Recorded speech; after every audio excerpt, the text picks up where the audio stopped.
Hello दोस्तों, welcome back to my YouTube channel geography world. आज हम लोग पढ़ते हैं वायुमंडलीय आर्द्रता, एटमॉस्फेरिक ह्यूमिडिटी। वायुमंडलीय आर्द्रता कहते किसे हैं? ठीक, तो भाई सबसे बड़ी बात है कि आर्द्रता क्या है। पहले हम लोग देखते हैं आर्द्रता क्या है। तो आर्द्रता जो होती है वो किसी भी वायुमंडल में जो उपस्थित जलवाष्प होती है उसी को आर्द्रता कहा जाता है। जैसे आपका ये वायुमंडल है, वायुमंडल में आप इसके पहले पढ़ चुके हैं क्या क्या है। धूल है, गैस है,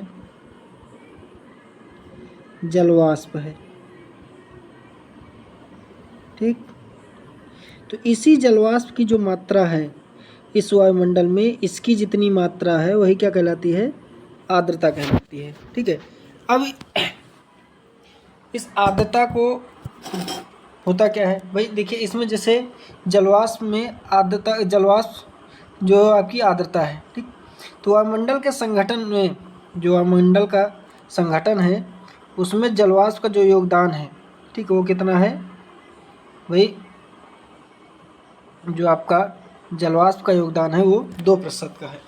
ठीक है, और वहीं जो संपूर्ण जलवाष्प का लगभग 50% भाग क्या है, वो आपके भूमि की सतह से 1950 मीटर या लगभग 2000 मीटर तक वाले भाग में ही पाया जाता है। ठीक है, या सामान्यतः कह सकते हैं इसे 2 किलोमीटर की ऊंचाई तक। ठीक है, 2 किलोमीटर की ऊंचाई तक लगभग जितनी भी आपकी आर्द्रता है उसका लगभग 50% यहाँ तक पाया जाता है, और बाकी जो 50% है वो लगभग 8-10 किलोमीटर तक पहुँचती है। ठीक है, अब उसका जो आपका शेष बचा हुआ है, शेष का जो लगभग संभवतः जो आपका 10 किलोमीटर की ऊंचाई है वहाँ तक जलवाष्प का केवल 1% भाग ही शेष बचता है। ठीक है, कहने का तात्पर्य यह है कि 10 किलोमीटर की ऊंचाई तक जलवाष्प का 99% भाग पाया जाता है। 10 किलोमीटर के ऊपर जलवाष्प नहीं पाई जाती, अगर पाई भी जाती है तो लगभग 1% आपकी पाई जाती है। ठीक है, अब ये जलवाष्प आती कहाँ है तो हम लोग देखते हैं, एक होता है जलीय चक्र जिसे हाइड्रोलॉजिकल साइकिल कहते हैं। ठीक है, जलीय चक्र होता क्या है, तो आइए देखते हैं जलीय चक्र क्या है। देखिए भाई, मान लीजिए ये आपका क्या है, समुद्र है। ठीक, ये आपका स्थल भाग है। अब महासागरों से क्या हुआ, तापमान इस पर जब सूर्य की किरणें पड़ी, ठीक, ये इस पर सूर्य की किरणें जब चमकी तो सूर्य की किरणों से जल क्या हुआ, गर्म हुआ। ठीक है, गर्म होने के बाद इससे होता क्या है, यहाँ से वाष्पन हुआ। ठीक, वाष्पन होने के बाद ये गया कहाँ भाई? वाष्पन होने के बाद ये वायुमंडल में जाएगा, और वायुमंडल में जब जाएगा तो ये क्या होगा, शीतल होगा। ठीक है, शीतल होगा, ठंडा होगा, और जब ठंडा होगा तो ये क्या होगी, ठंडी वायु के रूप में बदलेगी, और ये ठंडी वायु होगी वहीं क्या होगा, आपका जो स्थल भाग है उधर की ओर गर्म होगा, तो यह हवा क्या होगी, स्थल भाग की ओर विस्थापित होगी। ठीक है, जब स्थल भाग की ओर आएगी तो यहाँ पर ये गति करते हुए जब भाई मार्ग में कुछ दूरी क्या करेगी, तय करेगी। ठीक, तो तय करने के बाद ये वायु जब यहाँ पर पहुँचेगी धीरे धीरे क्या होने लगेगी, ठंडी होने लगेगी, और ठंडी होते होते ये अपने संघनन स्तर पर पहुँच जाएगी। संघनन का मतलब क्या है कि जब ये जो वाष्प के कण हैं आपस में क्या होने लगते हैं, जुड़ने लगते हैं। ठीक है, ये आपस में जब जुड़ जाते हैं तो संघनित हो जाते हैं, मतलब एकत्रित हो जाते हैं, और जब संघनित हो जाते हैं तो इनका जो भार होता है वो क्या होता है, अधिक हो जाता है। अधिक भार के कारण ये नीचे की ओर गिरने लगते हैं। ठीक है, और नीचे की ओर गिरते समय ये क्या होते हैं, जल की बूंदों के रूप में पृथ्वी की सतह पर आते हैं।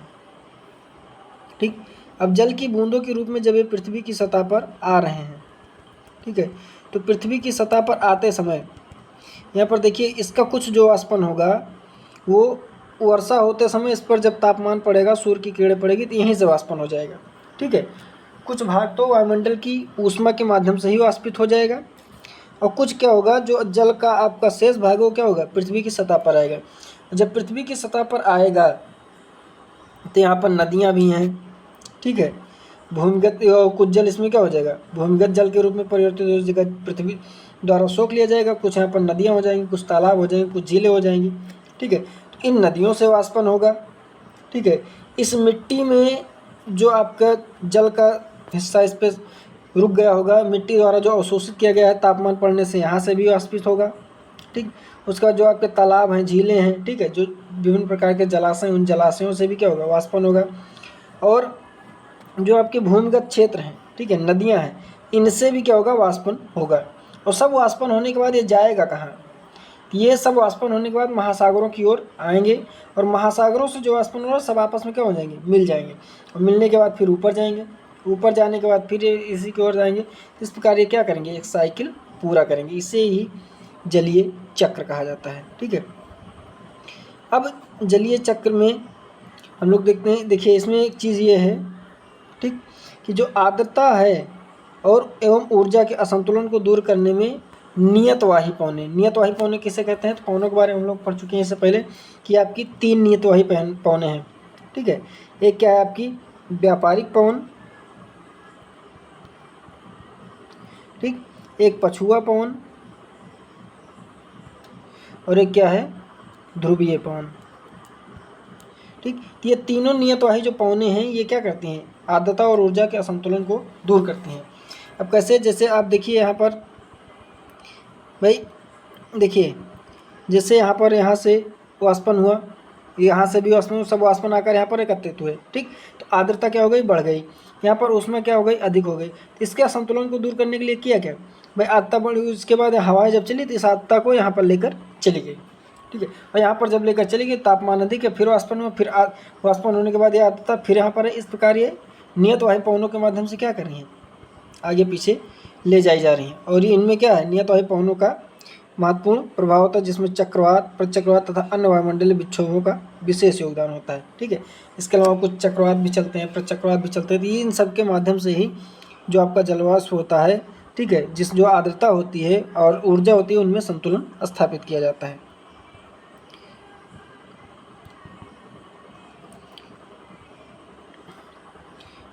अब हम लोग देखते हैं वाष्पन की गुप्त ऊष्मा किसे कहते हैं।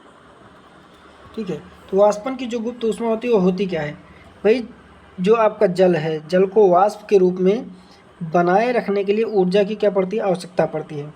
और इसी ऊर्जा को ही क्या कहा जाता है, वाष्पन की गुप्त ऊष्मा कहते हैं, जो क्या होती है, निश्चित होती है 607 कैलोरी प्रति ग्राम। मतलब 1 ग्राम जल को,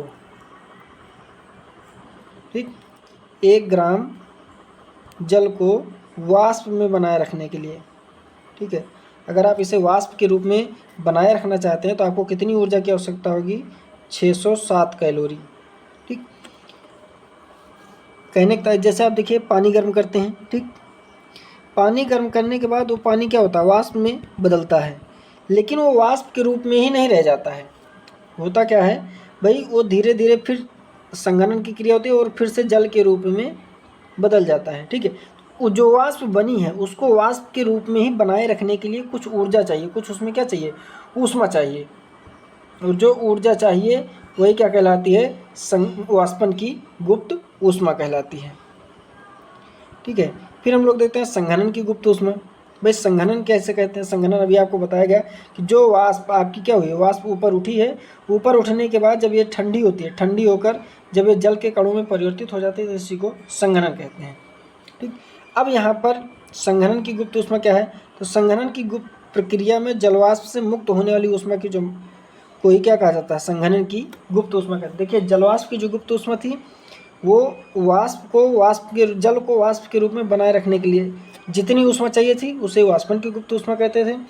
और वाष्पन की जो गुप्त ऊष्मा है, ठीक है, अब ये वाष्प जब संघनित हो रहा है, ठीक है, संघनित होते समय जब ये जल की बूंदों में परिवर्तित हो रहा है तो जितनी ऊर्जा इससे निर्मुक्त हो रही है वही क्या कहलाती है, संघनन की गुप्त ऊष्मा कहलाती है। ठीक, इसके बाद है ओसांक बिंदु।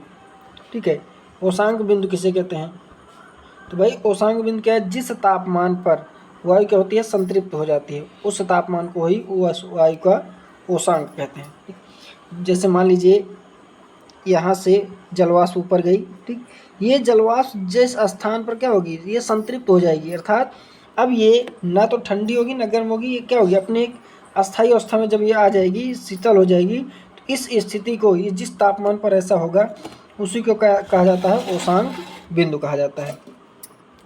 ठीक है, अब उसके बाद है आर्द्रता की मापक इकाई। आर्द्रता मापते किसमें है, ठीक। तो आर्द्रता मापने की इकाई है ग्राम प्रति घन सेंटीमीटर या ग्रेन प्रति घन फुट। ठीक है। आर्द्रता प्रकट करने की विधियां क्या है? तो आर्द्रता कैसे प्रकट की जाती है? तो आर्द्रता प्रकट करने की 4 विधियां हैं: निरपेक्ष आर्द्रता, सापेक्ष आर्द्रता, विशिष्ट आर्द्रता और मिश्रण अनुपात। ठीक है। तो हम लोग सबसे पहले देखते हैं निरपेक्ष आर्द्रता। निरपेक्ष आर्द्रता किसे कहते हैं?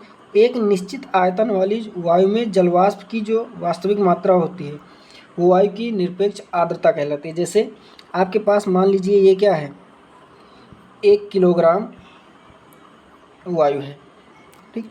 अब इस वायु में जलवाष्प की मात्रा कितनी है? मान लीजिए वो क्या है, 20 ग्राम है, ठीक है, या 50 ग्राम है। ठीक। तो ये जितनी मात्रा इसकी पाई जाएगी वही उसकी क्या कहलाती है? निरपेक्ष आर्द्रता कहलाती है। ठीक है। अब इसमें देखिए हमने आपको इकाई बताया है, तो इकाई क्या है? वो ग्राम घन सेंटीमीटर, ग्राम प्रति घन सेंटीमीटर में व्यक्त किया जाता है। ठीक है। अब हम लोग देखते हैं निरपेक्ष आर्द्रता क्या होती है। तो जो निरपेक्ष आर्द्रता होती है वो आपके जलवाष्प के अनुक्रमानुपाती होती है। जैसे जैसे जलवाष्प की मात्रा जितनी अधिक होगी निरपेक्ष आर्द्रता भी क्या होगी? उतनी ही अधिक होगी। या जो निरपेक्ष आर्द्रता होती है वो वायु के आयतन के व्युत्क्रमानुपाती होती है, अर्थात वायु का आयतन जितना अधिक होगा जलवाष्प की मात्रा उतनी ही कम होगी। क्यों? क्योंकि वायु का आयतन क्या होगा, अगर उसमें जलवाष्प अधिक होगा तो उसका आयतन घट जाएगा और जलवाष्प कम होगा तो आयतन क्या हो जाएगा? बढ़ जाएगा। ठीक है। इसलिए निरपेक्ष आर्द्रता क्या है? जलवाष्प के अनुक्रमानुपाती है लेकिन वायु के आयतन के व्युत्क्रमानुपाती है। अब हम लोग देखते हैं सापेक्ष आर्द्रता क्या है। ठीक। सापेक्ष का मतलब क्या होता है? तुलना करना। ठीक। इसमें सापेक्ष आर्द्रता क्या है? किसी निश्चित वायुदाब और तापमान पर, देखिए वायुदाब और तापमान निश्चित है, ठीक, तथा निश्चित आयतन में वायु में उपस्थित वास्तविक जलवाष्प की मात्रा तथा वायु द्वारा जलवाष्प ग्रहण करने की क्षमता। ठीक। मान लीजिए क्या है? निश्चित है, इसका वायुदाब निश्चित है, तापमान निश्चित है। ठीक। अब इसकी जो क्षमता है वही क्षमता कितनी है? मान लीजिए 100 की है और इसके द्वारा ग्रहण कितनी की गई है? 80 की गई है। ठीक। इन दोनों का जो अनुपात होता है वही क्या कहलाता है? ये जो अनुपात होता है वही आपकी सापेक्ष आर्द्रता कहलाती है। जैसे आप देखिए यहाँ पर लिखा भी गया है, सापेक्ष आर्द्रता क्या है? वायु में उपस्थित जलवाष्प की मात्रा बटे वायु द्वारा जलवाष्प ग्रहण करने की क्षमता गुणे 100। या आप ये भी कह सकते हैं जो जैसे आपकी निरपेक्ष आर्द्रता जो है वो क्या थी? जलवाष्प के अनुक्रमानुपाती थी, वैसे आपकी सापेक्ष आर्द्रता भी क्या होगी? जलवाष्प के अनुक्रमानुपाती होगी। अगर जलवाष्प अधिक होगी तो सापेक्ष आर्द्रता भी क्या होगी? अधिक होगी। जलवाष्प कम होगा तो सापेक्ष आर्द्रता भी कम होगी। ठीक। अब इसके बाद जैसे यदि जलवाष्प की मात्रा क्या हो? नियत हो, जलवाष्प की मात्रा ना घटे बढ़े, तो जो आपकी सापेक्ष आर्द्रता होती है वो वायु के तापमान के व्युत्क्रमानुपाती होती है। ठीक है। अगर तापमान अधिक होगा तो आप जलवाष्प की मात्रा क्या होगी? अधिक होगी। ठीक। लेकिन यदि जलवाष्प क्या है? निश्चित है, वो बढ़ नहीं रही है। देखिए ध्यान दीजिएगा, जलवाष्प की मात्रा क्या है? निश्चित है, नियत है। यदि जलवाष्प की मात्रा घट बढ़ नहीं रही है तो तापमान जितना अधिक बढ़ेगा सापेक्ष आर्द्रता उतनी ही क्या हो जाएगी? घट जाएगी, क्योंकि तापमान बढ़ने पर उसकी जो सामर्थ्य क्षमता है वो अधिक हो जाएगी। क्योंकि तापमान जितना अधिक बढ़ता है आर्द्रता उतनी ही अधिक हो सकती है। ठीक है। तो तापमान बढ़ने से सापेक्ष आर्द्रता पर क्या होगा? प्रतिकूल प्रभाव पड़ेगा। सापेक्ष आर्द्रता क्या हो जाएगी? घट जाएगी वायु का तापमान बढ़ने से, इसलिए क्या होता है? उसके प्रतिकूल होता है। अब सापेक्ष आर्द्रता का जो प्रादेशिक वितरण है, ठीक है, जो धरातल पर आपेक्षिक आर्द्रता की अधिकतम मात्रा विषुवत रेखीय प्रदेशों में पाई जाती है, कर्क एवं मकर रेखाओं के आसपास। ठीक है। अब जैसे विषुवत रेखा पर इसकी अधिकता क्यों है? क्योंकि विषुवत रेखा पर देखिए तापमान क्या है? अधिक है। ठीक है। कैसे अधिक है? क्योंकि विषुवत रेखा पर सूर्य की किरणें क्या हैं? वर्ष भर लंबवत चमकती हैं। ठीक। इस कारण यहाँ पर तापमान अधिक पाया जाता है और तापमान अधिक होने के कारण यहाँ पर जलवाष्प की मात्रा भी अधिक होती है, और जब जलवाष्प की मात्रा अधिक होती है तो आपेक्षिक आर्द्रता भी क्या होगी? अधिक हो जाएगी। ठीक। उसके बाद है आपका कर्क और मकर रेखाओं के आसपास जो इनकी मात्रा है वो न्यूनतम होती है। क्यों? क्योंकि कर्क और मकर रेखाओं के पास तापमान क्या होता है? अधिक तो होता है, लेकिन वो तापमान क्या है? सभी समयों पर अधिक नहीं होता, इसलिए यहाँ पर क्या होती है, इसकी मात्रा न्यूनतम हो जाती है। तापमान तो अधिक है लेकिन इसकी जो क्षमता है वो क्या है, वहाँ पर जलवाष्प की मात्रा नियत हो जाती है। तथा उच्च अक्षांशों की ओर जैसे जैसे आप बढ़ते जाएंगे, उच्च अक्षांशों की ओर पुनः बढ़ने लगती है। ध्यान दीजिएगा, जैसे आपका है भूमध्य रेखा पर क्या है, यहाँ पर अधिक है, कर्क रेखा और मकर रेखा पर क्या है, कम है। और जैसे जैसे ध्रुवों की ओर बढ़ेंगे फिर से ये क्या होने लगेगी, अधिक होने लगेगी। ठीक है, तो भाई ध्रुवों की ओर बढ़ने पर इसकी मात्रा फिर से बढ़ने लगेगी। अब लेकिन ध्रुवों की ओर बढ़ने के साथ पूरा ध्रुवों तक नहीं, केवल उच्च अक्षांशों की ओर, लगभग जैसे 70-80 अक्षांश, उसके बाद जब पुनः ध्रुवों की ओर बढ़ेंगे तो ये फिर घटने लगेगी। ठीक भाई, देखिए ध्यान दीजिएगा, इसमें दो स्थितियां हैं। पहली क्या है कि जब आप क्या करते हैं, भूमध्य रेखा से कर्क रेखा की ओर आते हैं, कर्क रेखा और मकर रेखा पर इसमें क्या होती है, आर्द्रता घट जाती है। ठीक है, लेकिन जैसे ही कर्क और मकर रेखा से ध्रुवों की ओर बढ़ते हैं तो उच्च अक्षांशों की ओर बढ़ने पर यहाँ पर क्या होती है, लगभग 70 से 80 अंश अक्षांशों तक आर्द्रता फिर से बढ़ती है। लेकिन फिर उसके बाद फिर जब ध्रुवों की ओर जाते हैं तो पुनः ये क्या होती है, घटने लगती है। ठीक है, अब इसके बाद सूर्य के उत्तरायण और दक्षिणायन होने के साथ साथ, ठीक है, जैसे जैसे सूर्य क्या होगा, उत्तरायण और दक्षिणायन होगा, उच्च और निम्न सापेक्षिक आर्द्रता मंडल में भी क्रमशः क्या होता है, उत्तर दक्षिण की ओर खिसकाव होता रहता है। जैसे जैसे पवन की पेटियों का खिसकाव होगा वैसे वैसे इस आर्द्रता मंडल का भी क्या होता है, खिसकाव होता रहता है। जो आपकी सापेक्षिक आर्द्रता है उसके मौसमी वितरण पर अक्षांशों का अधिक प्रभाव पड़ता है। बिल्कुल पड़ेगा, क्योंकि अक्षांशों के माध्यम से क्या होगा, तापमान में परिवर्तन होगा, और तापमान में परिवर्तन होने के कारण क्या होगा, उसकी आर्द्रता में जो मौसमी वितरण है उसमें अक्षांशों का क्या होगा, अधिक प्रभाव पड़ेगा। दोनों गोलार्धों में 30 अंश अक्षांशों तक अधिकतम सापेक्षिक आर्द्रता गर्मियों में तथा उच्च अक्षांशों में औसत से अधिक सापेक्षिक आर्द्रता सर्दियों में मिलती है। ठीक है भाई, जैसे कर्क रेखा और मकर रेखा के बीच की जो स्थिति है, यहाँ पर जो आपकी उच्च अपेक्षिक आर्द्रता है वो क्या है, गर्मी में,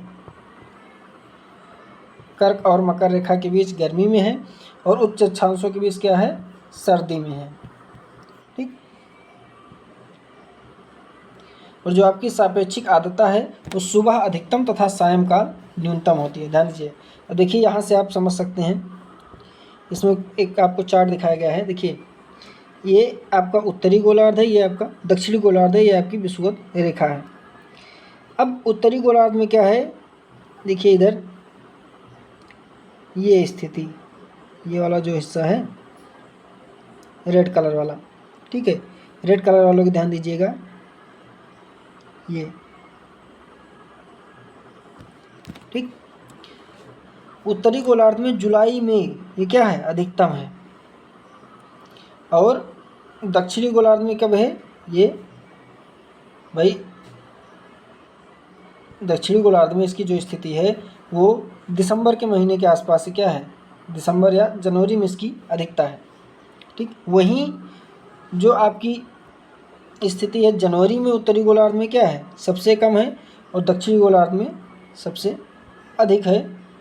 ठीक है, अब इसकी स्थिति क्या है भाई, ऊपर वाली क्या दिखा रही है, जुलाई वाली स्थिति दिखा रही है, जो रेड कलर है ये आपको जुलाई की स्थिति दिखा रही है। ठीक है, जुलाई में क्या है, उत्तरी गोलार्ध में अधिकता है और दक्षिणी गोलार्ध में न्यूनतम है, और उसके बाद जनवरी में क्या है, आपका दक्षिणी गोलार्ध में अधिकतम है और उत्तरी गोलार्ध में न्यूनतम है। ठीक, और जो ध्रुवों के आसपास देखेंगे तो लगभग ये क्या है, एक समान है, और जो औसत स्थिति है वो आपके बीच की स्थिति दिखाई दे रही है। ठीक, अब इसके बाद हम लोग देखते हैं विशिष्ट आर्द्रता क्या है। ठीक है भाई, विशिष्ट आर्द्रता क्या होती है, 1000 ग्राम या 1 किलोग्राम वायु में उपस्थित जलवाष्प की मात्रा को क्या कहते हैं, विशिष्ट आर्द्रता कहते हैं।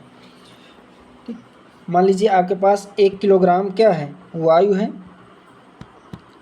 इसमें जितनी मात्रा जलवाष्प की होगी उसी को विशिष्ट आर्द्रता कहते हैं।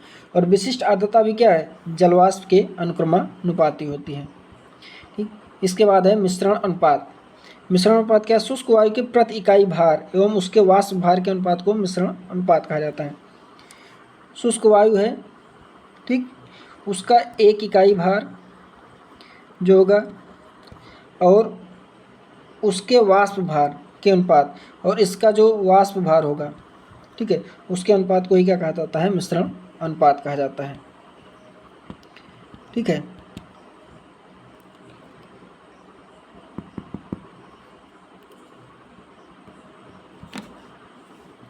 अब इसके बाद हम लोग देखते हैं आर्द्रता मापी यंत्र। ठीक है, आर्द्रता मापी यंत्र किसे कहते हैं? तो जो आपका आर्द्रता मापी है, तो आर्द्रता मापने के लिए जिन यंत्रों का प्रयोग किया जाता है उन्हें ही आर्द्रता मापी या हाइग्रोमीटर कहते हैं। ठीक है, और ये विभिन्न प्रकार के, पहला क्या है, हेयर हाइग्रोमीटर। इसमें क्या होता है, 100% आर्द्रता पर बाल की लंबाई में 25% की वृद्धि हो जाती है। इसके आधार पर मापा जाता है कि आर्द्रता कितनी है। अगर किसी व्यक्ति का बाल मान लीजिए 1 सेंटीमीटर लंबा है और आर्द्रता क्या है, 100% है, तो इसके बाल की जो स्थित लंबाई हो जाएगी वो 1.25 सेंटीमीटर हो जाएगी, क्योंकि इसमें क्या हो जाएगी, 25% की वृद्धि हो जाएगी। ठीक है, अगला क्या है, रासायनिक आर्द्रता मापी। ठीक है, रासायनिक आर्द्रता मापी क्या है, ये एक विद्युत चालित यंत्र है जो इंफ्रारेड एब्जॉर्प्शन हाइग्रोमीटर कहा जाता है। ठीक है, तीसरा क्या है, औषांक आर्द्रता मापी। ठीक, इसके द्वारा वायुमंडल का जो औषांक बिंदु है वो ज्ञात करके सापेक्ष आर्द्रता का मापन किया जाता है। ठीक, जो आपका औषांक आर्द्रता मापी है उसे डेनियन हाइग्रोमीटर, रेनो हाइग्रोमीटर, साइक्रोमीटर, आर्द्र एवं शुष्क बल ताप मापी आदि विभिन्न नामों से जाना जाता है। ठीक,